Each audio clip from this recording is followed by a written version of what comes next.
Yeah, for sure. Victor, you want to start? Sure. Yeah. Hey, Lewis. Just Well, how would you say over these last 6 years, how much the community and the state has just kind of embraced you, and how much do you kind of feel part of Bozeman, part of Montana right now? Yeah, I mean, it's like my second home for sure. I think a lot of guys can say that from out of state. Just so many great people, so many great relationships built. It's truly awesome, truly a blessing. Really special place here, and it's really important to not take that for granted. I think when you're a younger guy, it's not necessarily you're taking it for granted, but you just don't fully understand it yet, And then when you play games and you start developing relationships with other players from different teams and all that stuff, and you kind of see how our fans and how our facilities, all that stuff that the community and just Bozeman provides, and you see that compared to other teams in our conference, other teams in different conferences, and it's just 10 times better than any other spot. So I think we have the best fans in the nation, and our community is awesome, and they've just been great. I feel like I'm a part of Bozeman, and I always will be. And just last one for me along the same lines, how much pride and how much energy around football in Montana is there, especially compared to your home state and other states? Yeah, I mean, I think everywhere you go, everybody, I think football is an awesome sport where fans have a lot of pride in their teams, which is awesome, which is part of the reason why football is so great. But it just feels a little different here. This is kind of all we got, the Montana State athletics. It's, there's no pro teams in the state.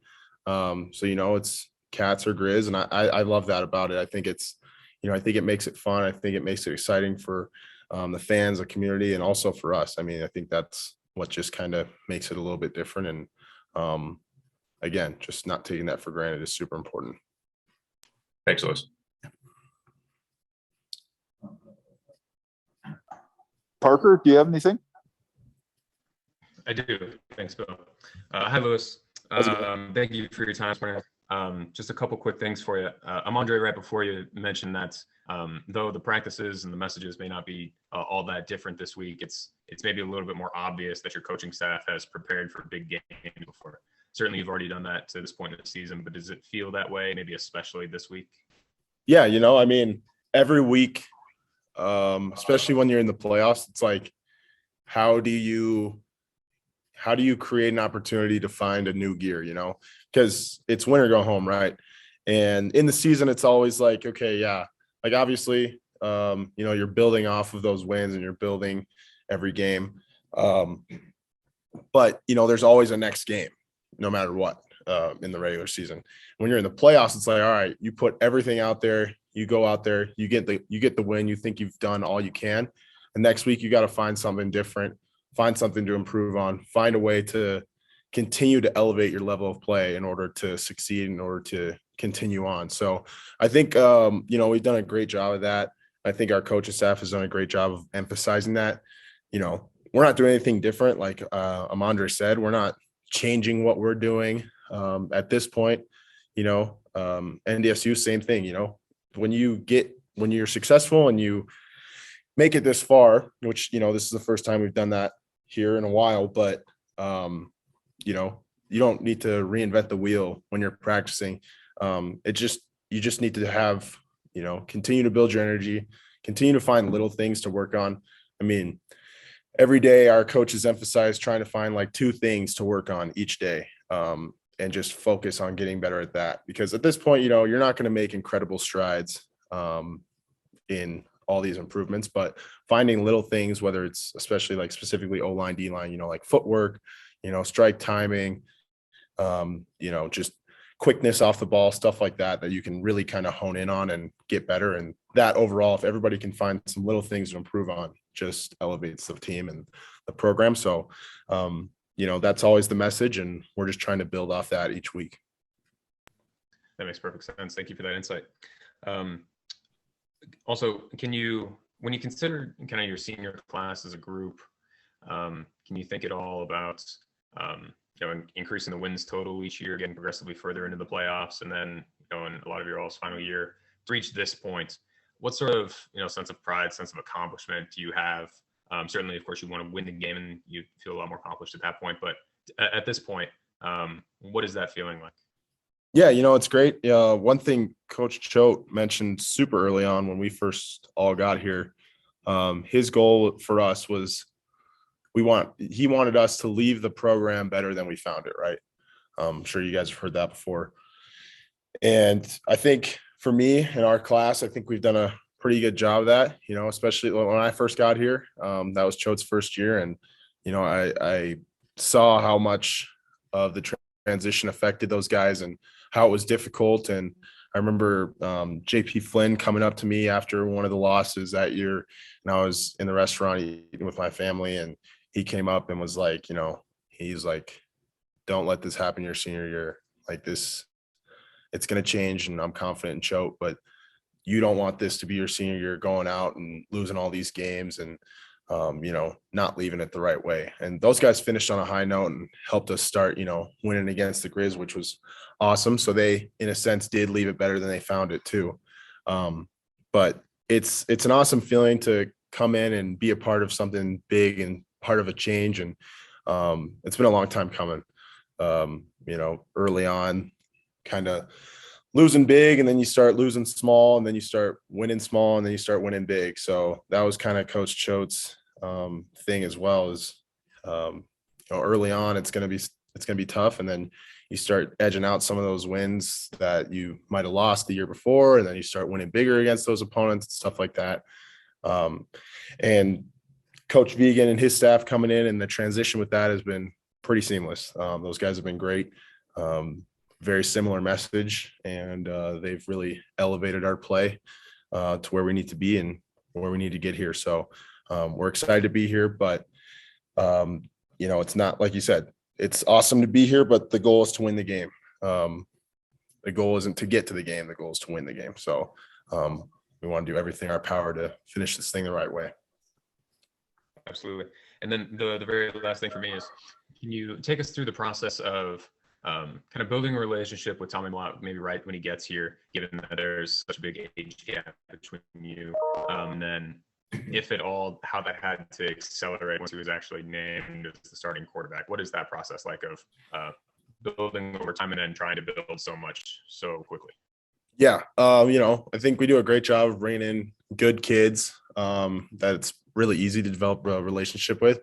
Unfortunately for Tommy and the guys in his class, it was like the COVID year, right? And like it was so difficult to get to know. I mean, obviously you knew a few guys and you knew the guys in your position group, but I remember when we would have captains meetings and stuff, it was the main thing was like, okay, how can we continue to build relationships with each other when we can't be together? We can only meet over Zoom. We can't have a bunch of contact. So that was super difficult. And I give a lot of kudos to those young guys, including Tommy. Yeah, that's super hard. And as freshmen, that feeling of isolation is super easy to feel. And especially when you're coming into a new team, and those guys, I mean, did a great job of just developing those relationships. Tommy's a great kid. He's very quiet. So it's not like he's going out of his way and, telling a bunch of stories in the locker room or, trying to talk to every single person on the team. But he's always done what, what we want freshmen to do is come in, you don't want to be a big talker and say, oh, I'm the best at this, or I'm great at this. You want to put your head down, you want to work, earn the respect of your teammates. And that's exactly what Tommy did. And that's what he's continued to do. And so right away, earned everybody's respect because we knew he was a hard worker. And then when it was time for him to step into that role, we knew he was ready.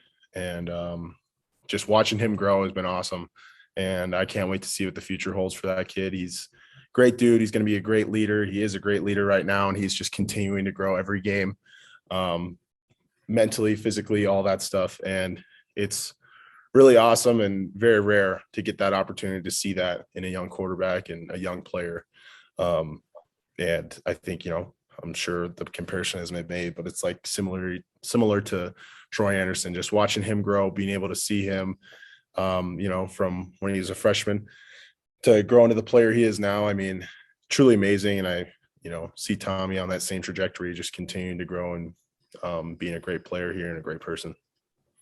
Colton Poole, you're up. All right, thanks for the time, Lewis, as always. On that note, Troy up for the Buck Buchanan Award. Just, I guess how cool would it be for him to win it, and just kind of how proud are you of him for all he's done this season? Yeah, I mean, be super awesome. I'm sure you guys have talked to him about it, but I mean, that's not his concern at all, which I mean, just is even more awesome because Troy's the biggest team guy we got, and very selfless. And yeah, it's been awesome to see him grow. And we knew from the jump he was going to do big things here, and he helped our program. And instantly, as soon as he stepped on the field his freshman year, instantly started elevating this program. So, whatever he's done, he's been great at. And he's truly just an awesome teammate, great guy to be around. And he makes you want to compete your butt off because, Troy's awesome and he's great at what he does. And when he's doing a certain job or a certain position, he's going to give it his all and give his best effort. So, it reflects and kind of trickles down through the whole team. And, NDSU's defense, what do you see from them specifically, their defensive front and linebackers? Yeah, I mean, one of the best front seven we're going to see, or we have seen this season. They're number one in a lot of categories. They do really great things, very physical. They play very fast. They're smart. They know what they're doing. They play their gaps really well, very well coached. So it's going to be a challenge. And every week, like I said, we try to elevate our play. And this is no different. And we're going to need to have the best game we've had up front. And we're excited for the challenge. And, we want to play against the best. You don't want to play against teams that, don't have a good front seven or don't load the box, stuff like that. You want to play against teams that do things really well. And, that's how you prove yourself as an offensive line and as an offense. So we're excited and we know they're going to be ready to play, have us dialed up. So, we're just ready to compete. All right. That's all I got. Colton Nuanez, go ahead. Hi, Lewis. I wanted to ask you your perspective on Sonny Holland. The statue was built right around you guys first got to Montana State. So have you had a relationship with Coach Holland? If so, what do you thought of just kind of what he means to Bobcat football? Yeah, I mean, obviously, Bobcat legend, Bobcat great, which is also another thing to say about this program, to say about the Montana schools. It's just like, to have those legends around and be able to, it's not uncommon for them to come in and speak to the team and stuff like that. I think Coach Holland's come in a couple times and spoke to us, which is just awesome, to get his perspective, hear his messages, all that stuff. And it's great. And to have a legend around like that, it just, makes you want to be, create a legacy like that. So that statue is something we really appreciate. And, obviously touching it every time before we hit the field. I mean, it's been awesome. And I'm super blessed that I've been able to meet such a great guy and a legend to the program. Ashley Washburn, go ahead. Yeah, just one quick question from you, Lewis. Obviously you gotten emotional at all realizing that this is kind of your final ride with Montana State in the national championship? I mean, it really can't be much more of a storybook ending than that. Yeah, seriously. So bittersweet. I mean, that's pretty much the only reaction I can give to that is just, my goal is to play as long as I could here, and to take this team as far as we could. And we're doing it, and we've played the most games we can. And to be able to have the opportunity to spend that with my teammates and, my friends, my best friends, my brothers, it's truly a blessing. So to be able to have that opportunity is great. Obviously, it coming to an end is, very difficult and sad, but excited for what the future holds for this program. And I'm excited to say that I was a part of something great. Absolutely. Good luck on Saturday. Thank you. Robbie, go ahead. Hey, Lewis, you've been on this team since 2016 and seen the team fall short to NDSU twice. Is there any extra motivation on your end to kind of catch a win against the Bison, regardless if it's on the big stage or not? Yeah, I mean, they're a great team. They've always been a great team. Obviously, we've played them past 2 seasons, and they've showed that they're great teams. And to be able to set this up, obviously, being able to play them at all is awesome, because it's a great opportunity, because they're always great and you want to play the best, like I said earlier. And so exciting that we're going to be able to get a chance to play them on in the championship. And we don't have to go to the dome, so that's awesome, because they've got great fans too, and they've got a great environment there, and it's tough to operate in there. It's tough to come out of there with a win. Very few teams do. But we're just excited to get the opportunity to play them and, have some fun. I mean, at the end of the day, you want to beat the best, and, that's our goal, and we're excited. And this will be the third Bison team you're matching up with. Is there any key differences you see on this team compared to the previous other two? Obviously every team's different pretty much every year. Obviously they've had some great players come in and out, and they still have great players there. The thing about them is they play a lot of guys, and those guys are veterans to the game, and they know exactly what they're doing. What they run is what they run. And like I said, they're very well coached, and it's just, there's differences, but it doesn't mean that anything has changed necessarily. They're still the best team. They're still the team to beat, right? So, just knowing that and game planning the personnel in different ways is kind of the way it goes. But we know that, again, we're going to have to play our best if we want to win. Okay, let's finish up with Coulter real quick. So I just had one more follow-up about Coach Hall, but more specifically about Butte. Have you ever been to Butte? And to me, I think it's so Montana State deep history rooted in Butte. Now all of a sudden you got this quarterback from Butte that's sort of leading the way for the offense. So have you been to Butte? What do you think? It is a Butte discharge the next championship. Yeah, you kind of cut out a little bit. I think I kind of got your question. I have been to Butte a couple times. I've never spent a bunch of time there. But I know it's a great town. I've heard a lot of crazy stories about Butte. My first interaction with a Butte kid was Marcus Ferreter, and he was awesome. He was kind of a character. So, and he had lots of stories to tell us about Butte. And I remember my freshman year when we all had to stand up and introduce ourselves in fall camp, and he stood up and said, "Marcus Ferreter, Butte America." And I was like, what is that? Like, I've never even heard of that.